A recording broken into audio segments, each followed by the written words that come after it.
Aloha, welcome to the Mr. G podcast. Today is Wednesday, July 19th, 2023. It's a warm, humid 79 degrees here on the outskirts of Chinatown, coming to you from Honolulu, Hawaii. There's supposed to be a lot of rain today. Hurricane Calvin is supposed to be coming this way. Today, Mr. G podcast, it's episode 54, 55. I've taken 4 days off, not because I didn't want to do that, just because there's been distractions. And some of the best writers, some of the best storytellers will tell you the biggest setback for writers is distractions, being distracted. But it's just before 6:30 a.m. here in Hawaii, so I'm not looking for any distractions for the next 20 minutes. And if there are any distractions, I'm going to keep it cool, keep it with motion. We'll start it over and we'll do 20 minutes, whether it takes all day or whatever. And today we're going to be talking about how Google tracks you. And as far as writers go, if you were not aware, I am a writer. My name is Gregory Brandt. I wrote a very well-reviewed autobiography memoir called Gonzo Education. And Gonzo Education takes place between the years of roughly 1996 to 2010, right? And it's an autobiography, a memoir. Many people write memoirs, many people write autobiographies. But something occurred to me the other day, being a writer and being a very honest person as well. And in modern times, in modern technology, there's a time period where, like I said, my first book, Gonzo Education, it starts in 1996. And a lot of this book is taken from memory. There's things that you can verify. You can verify schools that I went to. You can talk to people that I've known. You can verify jobs that I've worked at through IRS records and this and that. But most of it, in just about every book that's ever been written, any nonfiction book, you had to rely on the author's word. You had to believe that he was telling the truth. Right now, if anybody's thinking, why am I listening to this guy? Look at him, he's wearing like 2 glasses. Don't, because I'm a fucking genius, all right? But the point is, young people today, Gen Z and Gen Alpha, their whole life is on a phone. Everybody takes their phone everywhere they go, and the phone tracks you. There's a setting on Google, which started maybe 5 years ago, where it can show you where you've been the entire year. So it can show you, oh, you went to the North Shore on this day. You went to the East Side on these days. And it's a digital record, a digital footprint. And if you're an autobiographical writer, you can't lie, you can't bullshit, because there are receipts. And that's a great thing for an honest person like myself that writes. So if somebody says, oh, I went here on this day and I went there and I went there, and even if they're just talking about, like, for example, they took a trip to Hawaii and they're 2 weeks in Hawaii, they're describing where they went, and they're like, yeah, we went to the North Shore and we went out. I'm like, did you leave Waikiki? Like, yeah, we went to the North Shore, and we went to the East Side, and we went to the West Side, and then we went to Pearl City and Pearl Harbor, But maybe they weren't telling the truth, but you could look on their Google data and be like, what? They didn't leave Waikiki, And because the phone tracks you everywhere you go. And so as far as a writer goes, like if you're trying to bullshit a story, like, oh, I went and traveled over here and did this and did that. Well, there's a digital footprint. And so any young writers, any nonfiction autobiographies, any memoirs that come out in the future, and it's only going to get better, it's only going to get more accurate. You're not going to be able to lie. You're not going to be able to bullshit. Not that I lied or anything in my first book. And a lot of my first book, like I said, you can verify. And in my second book, which I'm currently working on as well, the things that I talk about, you can verify on my Twitter, which I've been on for over 10 years, or you can verify on Instagram or Google Photos. You can verify things, but it's just getting better and better. And so for a writer, when you write something, you better dang well tell the truth, because people are going to be able to get your Google track records. We'll read about it exactly about it in a second. But people will be able to see, oh, no, you didn't go to Spain. You didn't go here. You didn't go there. What are you talking about, And so you didn't leave fucking your apartment for 3 weeks, And you can actually get that data. And then there's also Facebook posts, Instagram posts. There's also metadata saved on photos. Most people in Gen Z and Gen Alpha, they probably take numerous photos every single day. maybe a few days they don't take any photos, but most days they probably take at least one or two photos. And that photo data is saved forever para siempre. And you can always go back. What was I doing on this day? You can always look back. One of the most common internet searches for me and other people is like, what happened on this day? And you type in your birth date or your mother's birthday. What happened on this day? Well, it's going to be a lot more than a few newspaper headlines in the future. You're like, oh, what was I doing on this day? Everybody's life, there could be artificial intelligence that just turns your life into a movie because all the Google data just takes all the photos and pictures and videos that you've shot over like the next 20 years from now in 20 years. And then it just changes and turns it into like a 2-hour movie. And that technology is coming in the next 10 or 15 years with quantum computers being run on AI technology. And that's what we're seeing now. Within the next 10 years, 80% of everybody's job is going to be taken by AI. There might be a few jobs, but in particular, white collar jobs are going to be taken. And so there might be jobs that robots can't do that need to be precise. I don't know, like a dentist possibly. I don't know. If you have any ideas, let me know. But I was wondering about that in the dentist chair. I'm like, wonder if I should talk about AI to the dentist. Yeah, so here you are about AI and the dentist. Well, what? Shut up. No more Novocaine for you. But yeah, the future, nobody's been able to predict the future in the history of human beings. When they ask, what do you think life's going to be like 100 years from now? Even the smartest people get it wrong. And look at Back to the Future, how wrong they were. They got a few things right, but they were generally wrong. And so when it comes, it's like, oh, like, it's like an aha moment. It's like, oh yeah, that was right in front of me and we didn't realize it. But the Google data, as far as writers go, and nonfiction writers in particular, there's a digital footprint and it's going to track everything you do. So in my third book, which takes place in Hawaii, it's going to be able to track, like if I talk about going to the North Shore, then it's going to show on a particular day. And if I had a cell phone that day, it's going to show me going to the North Shore. If I go to the east side or work at this job, it's going to show me go to this job every day. It's going to show that data, that digital footprint. And I don't know, I enjoy that because I'm a very honest person. And I try to, if you make your bed, lie in it, is what I say. Is what I say. I invented that. But The Hill had a great article about Google location history. It was introduced in 2009, Google location history, and its users' locations through their smartphones. Like I said, you can go right now if you're unaware of this. If you have a Gmail or Google account, you can go to Google location history. It was introduced in 2009, and it tags losers' locations. It tags those losers' locations through their smartphones. Location history was designed to be helpful, and Google is able to provide a better service to its users because of it, the company says.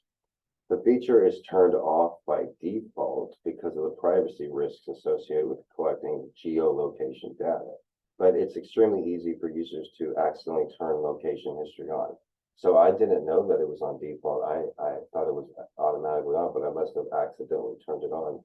So if your location, if you want to look into this, you want to go to location history on your Google account and turn it on, and then it'll track everywhere you go. It's a little known Google feature that has tracked your location for years. Google's location history feature, an account-wide service that logs your movements through your smartphone, has stored the real-world comings and goings of millions of users since it was introduced in 2009. While the knowledge that your movements are being monitored by one of the world's largest tech companies may be unsettling, Google says location history was designed to be helpful. The company says it can provide a better service if it knows where you've been, giving you more detailed commute advice, recommendations based on places you visited, and more relevant advertisements. And as far as AI goes, that's even more important because you're not really concerned about what artificial intelligence is thinking about you or if they're monitoring your location. It could only be useful. It's one of my favorite expressions, knowledge is power. America is changing faster than ever. And the company says it can provide a better service Still, if this news makes you want to rush and turn your Google location history off, you're not alone. And there are some major privacy risks to having your location data stored online. That's why Google has said its location history feature is switched off by default and can only be activated with the user's permission. So a lot of people, like I said, have the different mindset. Me, you could say I'm an open book. I'm a very emotional, honest person, and so something like this is great. Like I said, I want as much knowledge and as many cameras as possible because I don't have anything to hide. And I'm not saying that people that don't like this have things to hide, but for me, it's only a positive. It's extremely easy to accidentally enable Google location history, particularly by using Google Maps. Here's how to turn Google location history off. First, go to myactivity.google.com and use your Google credentials to sign into your account. After you've signed in, select location history and toggle it in the off setting. This, however, will only pause your Google location history and won't delete any of your past data, which can be accessed at maps.google.com/timeline. So if you want to know where you've been in the last few years, if your location history was turned on, that's where you want to go. Maps.google.com/timeline. And it's really interesting, especially for me living on an island, because I can see all around the island that I've been. Even when location history is paused, your location may still be saved to your Google account when you're using other Google sites, apps, and services like Google Maps. Oh, okay, when you're using other Google sites and services, because they don't own very much, except everything. You're using YouTube? Guess what? Google knows where you're using YouTube. You know, to truly stop Google from tracking you, you'll also need to turn off web and app activity tracking. So Google also has Chrome, which is probably the most popular browser. Google owns YouTube. So even if you have the location turned off, if you're using Google services and websites and apps, which they don't mention here, but YouTube, Google Maps, then it's still saving your data. Like I said, I'm not against that at all. You know, you can put cameras on me 24/7. I might have some explaining to do, but I won't be ashamed of who I am as a person. And you shouldn't be either. We're all different. There's so many different people in the world. You don't have time to meet or everybody even. If you wanted to shake everybody's hand in the world, you would have to live to be like 3,000 years old. And even then it would be impossible. There's so many people in the world, even if you can't even think of everybody if you in a 200-year time period, if you live to be 200 years old. You can't even think of everybody once. That's how many people are in the world. So there'll always be people that exist that you didn't even know they existed. And one great thing about TikTok, you know I love TikTok. I've been on TikTok exactly 2 years from today. And in that 2 years, I've gotten 1 million likes and about 40,000 followers and thousands of dollars in cat food donations and other donations. And I'm really proud of the community that I built on TikTok. Back in the YouTube IRL streaming days, I was forced into a toxic community that I did not want a part of. I tried to throw that community on other people, that JR and Britain, but that didn't work. And so I finally just had to stop everything. But then I found TikTok, and TikTok was the kryptonite to those, keyboard warriors that never show their face or name on the screen. TikTok encourages you to show your face and your name. And that's what I did. And even though I've been feeding the street cats for 2 years previously, I started feeding them and making short videos on TikTok. I've been making music videos for over 20 years, since before YouTube existed. I've always loved making music videos. And I thought, hey, it might be a little risky with being in a bad neighborhood, but I could, film myself feeding the street cats, make a few sing-alongs, make a few TikToks. I'm a music expert, and I love music videos, and I'm great at lip syncing. So that's how it started 2 years ago. And I still, upload, probably 5 to 10 TikToks every day. They're real easy to make now. I can just do them in a couple minutes, so it's not a big part of my day. The podcast here and the essay that I write is more important, and that's something that takes skill time, effort. The videos also, you know, if I can take time, effort, and put skill in, have a very curated video. But it doesn't really seem to help the views. You know, making a simple video that takes me 2 minutes gets the same amount of views of making a video that takes me 3 or 4 hours. So why am I going to make the 3 or 4 hour when I will occasionally if my heart's in it? But overall, you know, it's become so easy for me to make these, but I'm grateful for it. And like I said, I'm grateful for the community that I built on TikTok. You know, I was having problems paying a bill the other day, pacing around my apartment, and I thought, look, let's stop worrying. Let's stop thinking about the problem. Let's think about solutions. I made a quick 30-second video explaining the situation, and within hours, people in my community came through. Viva la Spain, aloha, and others as well. And I was so grateful, and I realized, like, you always want to keep a positive mindset. You never want to feel down on yourself. You never want to pout, because that's never going to help your situation. You know, always think positive, and if you can't think positive, then at least try to be stoic. Don't let your emotions get the best of you, because that's when people get into more trouble, where they dig a deeper hole, when they let their emotions get the best of them. And it's better to have a rational mind and to think rationally, to not let things get under your skin. And I say that for myself as well, because there's always going to be people out there trying to give you a hard time. There's always going to be people out there that try to disrespect you. But, you know, I saw a famous sports broadcaster on ESPN. He was also a famous wide receiver, but he said he was walking to work one day in his like $2,000 suit, and real loud guy. He does the show with Skip Wallace is his name. Keyshawn, not Keyshawn, I forget his name. But he's saying he's walking to the studio one day and he's in a $2,000 suit, and there was a homeless guy, and the homeless guy started yelling at him. He's like, "Hey, you're so and so. Hey, F you. You can go fuck. You know," just started yelling at him. Like, in the sportscaster, he's, you know, 6'4", you know, huge and muscular. He could easily take out this homeless person, but it's like, I'm not going to interact with you. I got a lot more to lose than you do. And so, like, you can say whatever you want, but hey, I got bigger things. I shouldn't even give you the time of day. You're lucky that I even looked in your direction. And that's the best mindset, the most mindset for success. Keyshawn Johnson, I think his name is. But imagine if he had taken the other route, the other path, and he's walking down the street, and a homeless guy.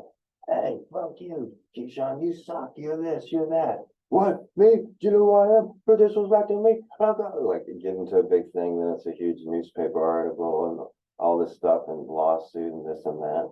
Like, Keyshawn Johnson is way better. He's a famous sports broadcaster. He's on ESPN. He's a millionaire. You know, he doesn't need to interact with a homeless person. And I see the same thing on a smaller level, and where I'm at doing this podcast every day. Like, I'm just a guy in my apartment doing my own thing, and there literally are ghetto ass people that yell into my window. They, thank God they haven't today, but just yell into my window, or like stand in the parking lot, stand in front of my cameras, just trying to be menacing. And it's like, I don't want to interact with you. Like, I have nothing to do with you. You guys can't see how repulsive you're acting, you know, how needy, how thirsty, how you don't have lives of your own. Like, if I ever see you again, it's too soon, you know? Like, we're not competing. You're the homeless guy. I'm Keyshawn Johnson. Like, I got more to lose than you. You know, you might be 20 years younger than me, but obviously you ain't got shit. By the time I was your age, I was already about to be in the University of Texas. I had already accomplished so many more things than the young people around here had accomplished. And it makes me respect where I came from, everything that I have done, you know, everything that I did do, all the jobs that I worked, all the hard times that I went through. They made me a stronger person. They made me a wiser person, because I didn't turn on the world. I looked at things as a learning experience. I didn't blame others. I took responsibility for myself, and I learned from mistakes, and I became a very excellent, well-rounded person, able to do a podcast off the till, for you know, no notes, hardly anything, every single day if I wanted to. And that, amongst other things. popping up to feed street cats at 4 a.m. every day on one of the most dangerous streets in Hawaii. Every single day. I don't even mention it. I got, people trying to give me shit on the street that I could write a story about it, just so that you guys would not even believe. And I say to them, I'm not scared. I'm not scared. I've been through so much, and I'm smarter than them. I'm faster than them, and usually taller and bigger than them. And but I've always had a lot of haters, even if I didn't even exist, even if I didn't even normally acknowledge that they exist, or wouldn't even recognize them or be able to tell them apart from other people. But having an online presence, if somebody finds out about that, then they become hate watchers, and they watch, and I can see people in the neighborhood here. They're like, they come from a background where, like, if they saw something that somebody had that they wanted, then all they would have to do is take it. And so they're like, oh, he's got Instagram followers, he's got TikTok followers, I want that. And then I can see them just like lurking around while I'm feeding the cats. Like, how can I take that? It's like, bro, it's not tangible. Tangible what? You can't take it. It's not something you can take. It's me. Even I've seen, scummy guys put on a yellow vest and be like a mechanic captive and have somebody chase him around with a camera, be like, look, I'm feeding the cats. Send me money, not him. I'm doing it. It's like, no, it's not really that, though. A lot of people feed cats, and it has a lot more to do with who I am and what I'm trying to do. Because any help that I receive, any viewers that I get, any notoriety that I receive, it's going to go to good things to help more cats. It's not for selfish reasons. It's not for internet clout. There is an end game, and that's to save hundreds of street cats. There's an estimated 2 million homeless cats in Hawaii, and I feed a handful of them every day. And I'm going to be doing that until they're all taken care of, and until I have Elon or Bezos money. That might not be possible, but encouraging others and inspiring others truly to feed stray cats, not because they want internet clout, not because they think that they're going to get viewers or take what I have, because you ain't. But you can learn from me. The best thing, you're not going to ever take what I have. You're never going to be the majority of people will never be as smart as me. They'll never have the oratory skills that I will. They won't have the storytelling ability that I will. You'll never be able to take what I have. Like this, people in the street look up that are used to it. If they see something somebody has that they want, they could just take it. They want Instagram followers. Well, I have them. Can't they just take them? No, that's street logic. That's not real world. But what you can take, and what the hated kid on the second floor, and what the fucking horrible mother on the first floor, you can learn. I've probably unintentionally taught you more than any other person in this country, and I'm pro immigration. Have nothing against that. My girlfriend is an immigrant, and but the thing is, as far as assimilation goes, probably nobody else has ever taught them the rudeness, the absurdity of using shopping carts or raising chickens or collecting cans. Like it's become obvious, and I like I said, unintentionally, they have actually learned something. So I won't live by them forever. They won't live by me forever. Eventually, we will all move. But until that day, and when that does happen, and they look back, I'm pretty sure they learned a lot more from me than I probably learned a little from them too. But really, it was undesirable. Any interactions at all. And the best thing that they probably learned is how to act in an American United States apartment. It's like, you don't interact with your neighbors. It's not a co-op. You don't have to, have conversations or stand outside and barbecue and grill every day. I'm not going to go into it because it's been a peaceful podcast. We've gotten through the whole 20-30 minutes, starting early. And thank you all for listening to Mr. G Podcast. You can listen to it audio wherever you listen to podcasts. So on your way to work, while you're at work, on Audacity, on Apple Podcasts, just search Mr. G Hawaii or Gregory Brandt. And if you still can't find it on Spotify or Amazon Podcast, or anywhere you get podcasts, Google Podcasts.